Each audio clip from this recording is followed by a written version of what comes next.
Hi guys, I will put a list of all the materials that you need under the video, and please make sure you take all safety precautions when using the saw and this E600 glue that we use in this video. So take your colored pencils over to the saw and cut them to your desired width.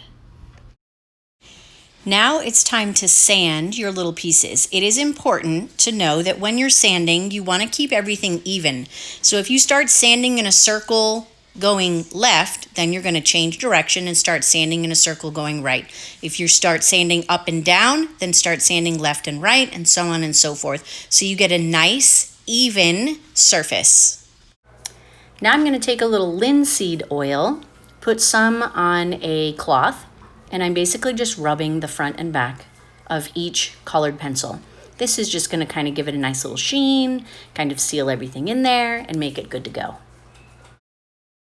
Now comes the fun part, using cardboard to poke all of the earring backs in to hold them steady, and safety first with my mask outside in the garage, I'm using E600 glue to put the tiniest dot on the back of the earring, and then I very carefully put the colored pencil on top, give it a little squish, and then poke it back in the cardboard to dry. So the E600 glue says it will set in about 2 hours, but I would wait a full 24 to 48 hours before you wear your beautiful, brand new DIY colored pencil earrings.